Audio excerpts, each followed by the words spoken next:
was supposed to make this video yesterday, but I couldn't because after I finished up, jotting down all my notes, I had to go watch the Four Nations game. Had to make my battery charge, and little I now know it's like 2 in the morning. So, hey, we're doing it now. Whatever. And it's funny that I would be making this type of video, because I wouldn't really be making this type of video at all, because like I made the same video, same topic last year, and it's still on my channel. I'll even like link it, and like a lot of what I thought in that video still applies. So, but in particular, I'm talking about the All-Star game from Sunday night, because I know time has passed. It's been like 5 days now. The NBA is now resumed, and I still can't like get over the fact and say that what happened in that All-Star game was the most insulting and most unnecessarily frustrating night of basketball that I've watched in recent memory, like especially in the last few years. And solely the All-Star game, because if the All-Star game was just decent, or like the same criticism decent, this would have just been a run-of-the-mill, no frills, your stereotypical All-Star weekend. Nothing crazy, nothing noteworthy, and we would just move on, forget by like the end of the week. It is what it is. The celebrity game was decent, nothing noteworthy. I wish we got to see Bailey more, but it is what it is. That one guy, I forgot his name, he was pretty good. I think he ended up winning the celebrity game MVP, so shout out to him. Don't remember his name. I wish we got to see Bailey more, but I guess WWE may have made a call. Drewski was funny, like he always usually is. So, your stereotypical celebrity game, nothing crazy there. The Rising Star game has been kind of like routinely one of my favorite events, probably my second favorite event for the last few years now, and that was still pretty good for the most part. Nothing that I could really name off memory, but the back and forth between Grady Dick and Keontae George, that was pretty good. So nothing there. The skills challenge was mostly okay, but pretty much comedy between Chris Paul and Wemby, because if there's one guy that would cheat in a quote unquote cheat in a skills challenge, it'd definitely be Chris Paul, and he definitely would have Wemby do it too. It was funny.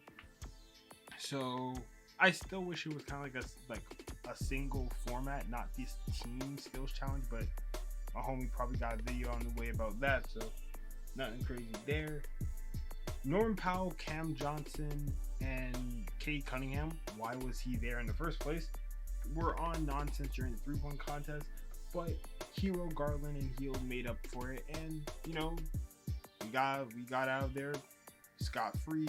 Some good shooting, overall solid event, and you know what? The dunk contest was pretty good too. Look, Maz and Andre were on 7 layers of bullshit. One of them didn't even complete a dunk through the night. I think it was Andre. I don't remember. Stephon Castle was pretty solid, and he had some really good dunks. So shout out to Stephon Castle, because I didn't think he had all that in his bag. But it's still so funny that Modest Gonzalez did it with like a basic rim grazer, because he took like all the time to try to complete one dunk and couldn't. Andre Jackson didn't even complete his dunks. Stephon Castle does a pretty solid 360 windmill. You see those all the time. And then Mac McClung backs out a car. He backs out a car and then clears a car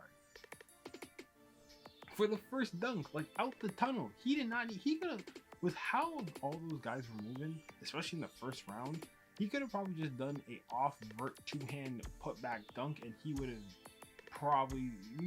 definitely had a higher score than everyone. But that comedy aside, Castle and McClung going back and forth. Shout out to Castle, because his the made shot into an East Bay under the rim, that is so hard to do, and it looks so hard. And I would want to say that was the best dunk of the night, but Mac McClung was literally out there. Look, McClung was out there doing NBA Live 05 animation, so if I get to see that on my Saturday night, then a win is a win. Okay, so I think the dunk contest was pretty good. Like, he leaped over a guy on a moving Segway and then did a windmill and then used his free hand to do another dunk with someone that's on a ladder. I'm not even describing a dunk. I'm describing a concept. then the All-Star game, and it was going to feel weird, right? Because this was the first time they were going from the traditional game setting, and even with all the tweaks that they've done to the All-Star game in the last few years, they've always kind of made it a game. But now they're doing like a 7-on-7 tournament style, similar to what they do in the Rising Star game they've been doing for some time now. And I guess the tournament was to address these players aren't trying narrative that keeps coming up during the All-Star game, which is not even narrative, it's just what's happening. And the winner of the Rising Stars tournament would play one of the All-Star teams. I wasn't totally on board with the All-Star game concept anyway, but that pales in comparison to what Draymond Green was moving on during the broadcast. Like, for like 3 hours, all he did was shit on the format, and particularly the young players, and believing that it ruins the sanctity of All-Star weekend and All-Star Sunday night, and it's comparing to the U19 versus the actual Olympic team, which, okay, that's a pretty solid, accurate depiction. But for fuck's sake, like, your teammate was playing in the Rising Star squad. Stephon Castle was in the dunk contest 24 hours ago. Like, Amin Thompson, who's enjoying a bit of a breakout this year, is on that team as well. Like, if I'm a fan, especially if I'm watching All-Star Weekend, and also on top of being not familiar with the young guys, I'm trying to expand my fandom elsewhere. And I hear a future Hall of Famer basically tell me that these young players are like bums, and they have no business here at all. They don't belong. They don't belong in this court. Why would I be watching that portion of the All-Star game? Why would I watch that portion of the All-Star game? On top of that, why would I be watching this weekend, this Sunday night in general? Because this tournament is a big aspect, and you have one of your broadcast members who's an active player telling you that it sucks. And ignoring the fact that a lot of these players were either drafted 8 months ago or last year, and they put up a very respectable game against the OG All-Stars, and we got a more competitive back and forth basketball between the OG All-Stars and the Rising Stars than we've gotten in any run of the All-Star game since at like 2021. Or since 2020. How can Draymond sit on his high horse and talk about how these young players are ruining the All-Star game when the only reason that we're even doing any of this in the first place is because for the last 7 to 8 years, the All-Star game has been relatively meaningless and made meaningless by the players. They're the ones who aren't even pretending to try. They're not even pretending to give effort, and not even going half-assed. This game has been a slow-moving walk through. This game has basically been a choreographed, slow-moving walkthrough than an actual, even pretend game. I agree with Charles Barkley in the sense that they made the game dull, and now they're complaining that there has to be some change. Kids make a mess and then get mad that they have to clean it up. That alone was already painting the picture of nonsense for the weekend, but that's just the chaser. We get to the event, and after the first game, and shout out to someone who did the math on this, the first game was like 12 minutes long. We then spend 5 minutes on a Mr. Beast 100K charity challenge, which, no disrespect, I would have told Homeboy to shut up because, like, bro, you're messing up my vision and you're messing up my timing when you have a microphone to my face and making me, like, interact with you every 2 minutes. I'm trying to hit a half-court three here, okay? Then after more warm-up and, Draymond being a hater from outside the arena, we get the second game, which was like 16 minutes. And I'm still telling Draymond to eat shit here because, like, he would have had a more respectable argument if, like, them boys got packed up in 5 minutes. But not only did they put up a respectable bout, it was the longest game of the night.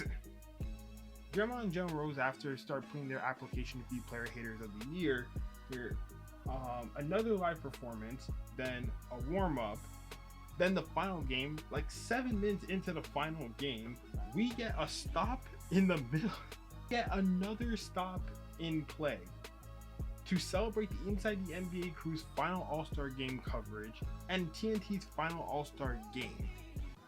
In the middle of the game, that was 9 minutes long. Then we jumped back in and we had the end of game interviews and commentary for a 3-hour broadcast. 3 hours that started at 8 a.m. We got 34 minutes of basketball. Over 80 minutes of commercials and ads, and then the rest being filled with theatrics. This night wasn't boring. If it was boring, once again, I wouldn't be here making this video right now. But this night was no hyperbole, was fucking insulting to basketball fans and basketball players. I try not to subscribe to the same rhetoric that as NBA fans have, take every single year around the game, because I believe some of it is boiled down to nostalgia and our love and fandom for past players that we grew up on that made us imagine what basketball is and what it could be like. The All-Star game has always been a non-competitive highlight factory with pockets of defense and competitiveness, midway through mixed in. They were saying that about the 2000s game, the 90s, the 2010s. Like, you can go back and watch all of them. They're all on. A lot of them are on YouTube. You can watch them and you will listen to the broadcast. I did for the video last year. But to say that it wasn't competitive or was boring, I feel like would be very inaccurate. For what it seems like forever, the game was actually good.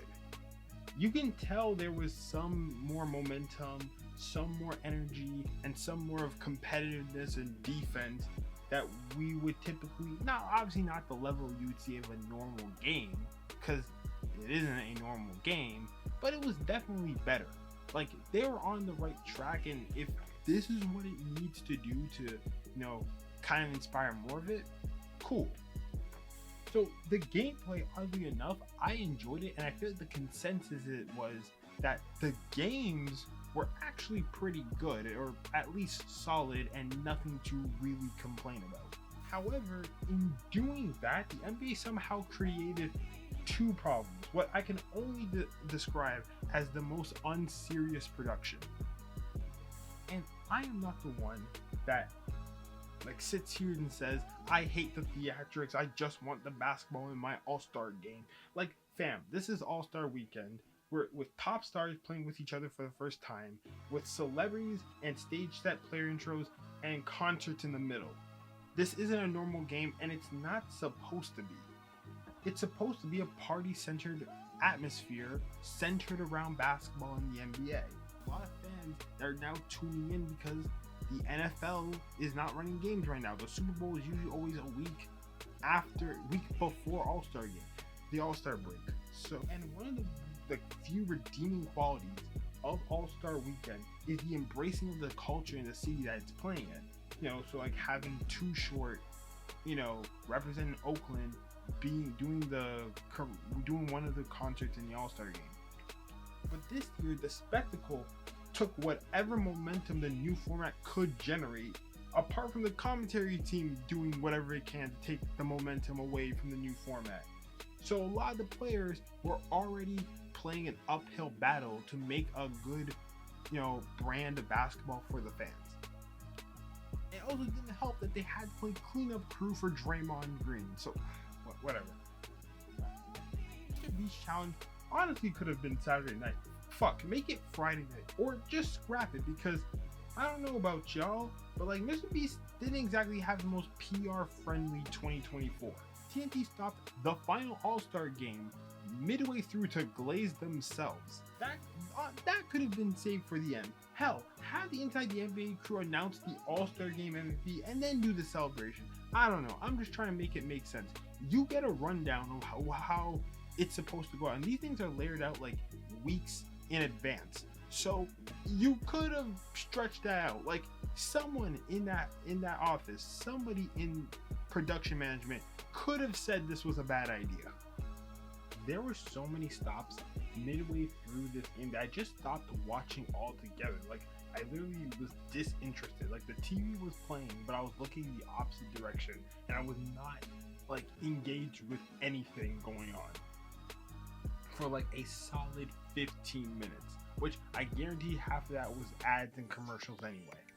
You could have watched this and not think anything basketball related was going on. The NBA and TNT and soon NBC can't control the game, but they can definitely control the pace of ads and the other sets in the live broadcast to not overload the viewer. Because the broadcast pissed off returning fans and confused casual ones, which honestly makes this problem more damning because he addressed this problem last year. I don't know if he spoke to the players or the Players Association and just tried to ask him, yo, why aren't y'all trying? And the growing answer was along the lines of the amount of stops of play, the long delays, the number of stops, the overall atmosphere is telling us that it's not an actual game, but you want us and the fans want us to compete like it is, but there's no way to keep a rhythm or keep momentum because there's these long pauses that take away the momentum. So the NBA last year cut back on it. They shortened a bit of the player intros, they shortened the halftime, they try to limit the stops, but to give the players the opportunity to not get cold and stay on a rhythm and stay hot if they were. But since that yielded an extremely lackluster effort in the 2024 game, the NBA decided to triple down on the grandeur.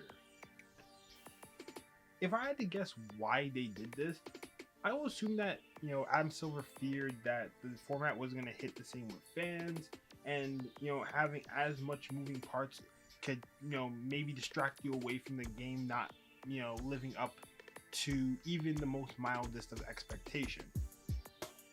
And what it could do, maybe not like take away or distract, but maybe mask the dull performance or the players giving a remedial performance again, or just dull out the maybe not popular format. And the NBA had very good reason to think this way, because when the new format was announced, Kevin Durant immediately came out and said, yeah, this ain't it. This ass, this sorry. And the social media response was also quite negative as well. It also really did not help that across the way with our hockey brothers, the NHL decided to scrap their All-Star game this year in favor of the Four Nations Face-Off tournament. And that has been an absolute hit. Particularly the Canada versus USA game, which was running the same time as All-Stars Saturday night. That hockey game had over 10 million viewers, which is double the number of people that watched the 2025 All-Star game that tallied at basically 4.7 million people, which is like I think the second lowest number of people viewing the All-Star game in 25 years. I understand why Adam Silver keeps adopting these tournaments, because at their core, tournaments are supposed to inspire some level of competition in a win-or-go-home atmosphere. And athletes are really prideful people. They don't really want to lose if they can, probably win. Which is why, although I love the NBA to go back to rookie versus sophomore, I do like the mini tournament they do, especially the inclusion of the G League, like top stars, rising stars. However, the shorter rotations and the overall shorter game, so a lot of these young players that a lot of NBA fans aren't too familiar with can see them, perform their hits, perform what they do best, and perform in a setting that doesn't draw it out too long, but also make sure that can kind of guarantee that everybody's going to get some action on the floor. That type of style just doesn't really work with the All-Stars, because unlike the rising stars and especially the G League stars that most common, even more like traditional NBA fans don't like really know or don't have an awareness of, so you get to watch them in like a setting that isn't taking so much, is not letting, doesn't make the average fan have to invest as much. When it comes to the All-Stars, most people already know who they are, even if it's like very basic or maybe a very like, they have an idea of who they are, is what I'm trying to say. And also the 40-point limit is just too low for the All-Stars because they can probably drum up 40 points in a quarter relatively quickly, especially if you have like 7 of them on a team at once. And it just doesn't allow for a lot of like those spontaneous moments on the court. Ryan Dunn played as much minutes on Sunday night than Cade Cunningham, and no disrespect to Ryan Dunn, but like damn, I came to see Cade. And plus also the winning team has to sit for like 30 minutes before playing the next game. And with TNT's broadcast, that 30 minutes turned into like 50 minutes. So what can be done? Because I refuse to believe that more money for the All-Stars is the answer, which is what Shea alluded to when he was asked like what would make the All-Star game more competitive. I get it in the plan because, and it works in the plan because not every NBA player on a team is making as much money as the top stars. But if you're playing in an All-Star game, you're making, the average player I believe is making anywhere like, off just no research, just guessing, is making anywhere from like $30-35 million a year anyway. On top of that, they have like some of the most endorsed athletes. They have the most brand deals. They have the most sponsorships. They have like a lot of outside investments. So like an extra $1 million ain't really gonna make them work harder, especially since a lot of these players have incentives in their contracts for just making the All-Star game anyway. And I also don't think adopting the foreign nations idea would hit the same for the NBA.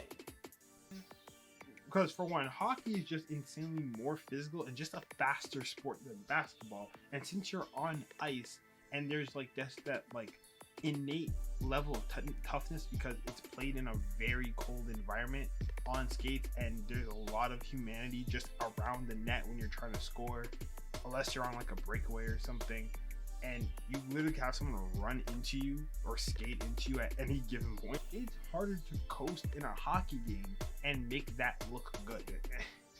2, lots of the countryside rivalries that we are seeing in the Four Nations face-off date back to like the IHF, World Juniors, Olympics, and the World Cup.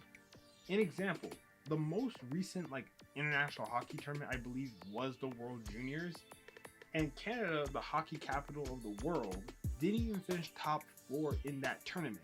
The other countries that are also competing, so Finland, Sweden, and the United States, all finished higher. The United States won the World Juniors, which was like their second year in a row doing it. Finland came second, and Sweden finished 4th. There's simply more nationalistic pride because unlike with basketball, between the best country in hockey and numbers 2, 3, and 4, and the best country is Canada, let's not get it twisted here, and numbers 2, 3, and 4, that gap isn't all that wide, and them games will get really competitive. Like, lock in. I'm recording this on a Friday. Canada beat the US yesterday in a 3-2 overtime thriller. Fuck the person that shall not be named. We are not for sale. And the get back is a motherfucker. But like leading up to that game, a lot, even though they were a minor favorite, the US was seen as a like could potentially win. And there was a lot of pundits both in Canada and the United States that were predicting that the US would win. It was slim. They were minor favorites, but still favorites nonetheless. Also, the Four Nations face-off is being used as a springboard to get hockey back into the international scene, as the World Cup of Hockey is resuming in 2028, which is, it's been gone since 2016, and NHL players will get to participate in the Olympics again for the first time since 2014. That's what I looked up. I might be mistaken on that though. And that's going to be for the 2026 Olympics. In the NBA, the only international tournament that we take seriously is the Olympics. The United States is the basketball capital of the world, and although they had to max out all the attributes to beat Serbia, France made them sweat. Hell, they almost lost to South Africa in either the preliminary or the friendlies in, or like, I don't think it was the group stage. I think it was either the prelims or like the friendlies. I don't remember, but they almost lost to South Africa. The United States still won gold, and they routinely dominate at the most important international tournament for basketball. The gap between the US and the second best country, whether that is Canada, France, Serbia, Germany, Australia, you can name it, is pretty damn sizable. Finally, people are only talking about primarily the Canada versus USA match, and that has some extra spice, or you can just say a four-alarm fire to it, because of the ongoing political tension between the two neighboring countries. The person that shall not be mentioned, or their premier or whatever, has repeatedly threatened Canada with the idea of 51st states, threat of annexation, and disrespecting the Prime Minister and Justin Trudeau, along with the sort of paused tariff war between Canada and the United States. Canadians have been protesting by boycotting certain American-made products, and in the context, and what is more important for the context of this video, booing the national anthem at sporting events, particularly hockey games. The NHL tries their absolute hardest to stay away from anything socio-political or just politics in general, and they've accidentally stumbled upon the most politically charged hockey game of the last 25 to 30 years, which was going to drum up interest and excitement that may or may not be the case if the NBA tries to adopt it. Along with the schematic problem of trying to put together a team that size, because the only countries that have like enough NBA talent to fill an NBA style roster would be the United States and Canada. That's it. So can anything be done? They could change the way the All-Star teams are voted, because I do believe the coaches have like way too much power when it comes to, or at least way too much control when it comes to, you know, picking amongst 14 different spots. I would have coaches, fans, and media choose the starters and expand the media pool to like include certain YouTubers and NBA content creators, because there's a lot who do some fantastic work. The bench can be picked amongst the players and fans, and maybe in a future video I'll actually like dive a little deeper into that. They can have a fill-in all-star who gets to practice with the team and with the all-stars, and in an event that a player has to do a last minute, you know, back out. So I'm looking at Anthony Davis. Oh, no, I'm looking at Anthony Edwards. I'm looking at LeBron James. We could have a player that can come in and they can get an all-star nod to their name, and we still have a full team. It could go back to East versus West, but people tend to forget that the reason they scrapped the East versus West format was because of how lopsided the teams were starting to look. Like, the West would have like Steph Curry, James Harden, Russell Westbrook, Kevin Durant, who else? DeMarcus Cousins, Anthony Davis, while the East would have like LeBron James, Isaiah Thomas, John Wall, and DeMar DeRozan. I like to have them have a rolling all-star format that keeps things fresh every year. So sometimes you do East versus West. Sometimes you have the captains pick the teams. Sometimes you do like this, the mini tournament, which I still think the overall basketball production was solid. But just increase the target score to 60 and have like a 5-minute or 7-minute break at the 30-point mark. Whatever. Like, maybe do what they did with the dunk contest before, and just scrap it for a year and have everyone just think about what they've done and just, you know, start it back up the year after. I don't know.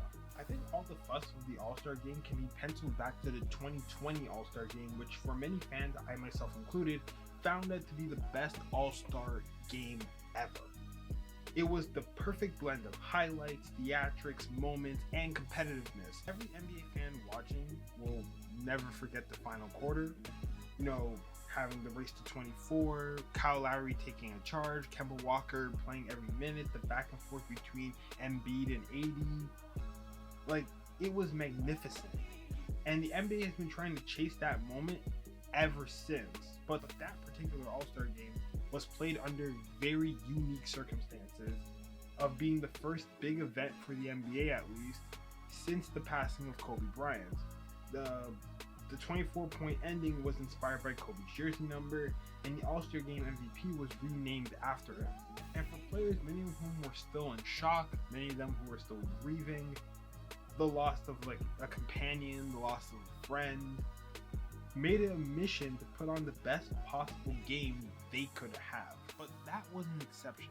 It was not the rule, and it would be unrealistic to believe that they would have this level of competitiveness again.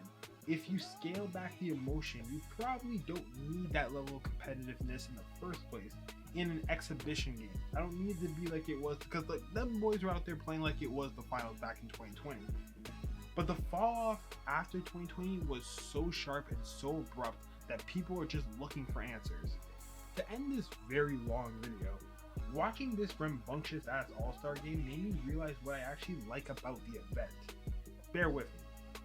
I think around the 28-point mark, when, that's when I tuned back in, because I heard the commentary going crazy. Steph drained the half-court three and then dapped up too short. Then Kyrie had Wemby doing a square dancing routine before Wemby had still got a good contest on it, because that alien can just erase all the problems. Get well soon, Wemby. Then Kyrie did a off the backboard lob to himself. He hasn't done that since he was in high school. Literally being followed by the league's most bold player in Trae Young, bouncing the inbound off of Kyrie, nutmegging Curry, losing the handle, getting back the handle, doing a behind the back pass to Wemby for an easy dunk. Then a beautiful between the legs behind the back pass from Kyrie to Tatum. A great outlet pass from Mitchell to Jokic. Steph shaking Mitchell to do his signature turnaround three, and then James Harden doing his signature step back three. And even in before that game, we had Shea going off, especially in the closing moments of the first game, just so you can probably stop listening to Kevin Hart. Cat going off, and obviously the back and forth, those closing moments between the OGs and the rising stars. A lot of them happening in 2-minute sequences. Show me what I think is the most important aspect about the All-Star game. When you get a little competitiveness and when you get a little bit of competitiveness and a little bit of those creative juices flowing, you get a random array of offensive prowess that you don't get when players are just coasting. And that comes with the league's best on the same court. It's like your video game brought to life, the perfect pickup game with stars.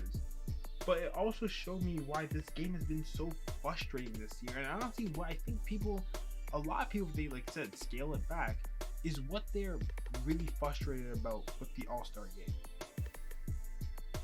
In the last few All-Star games, the game has almost been a parody of what defense is supposed to be.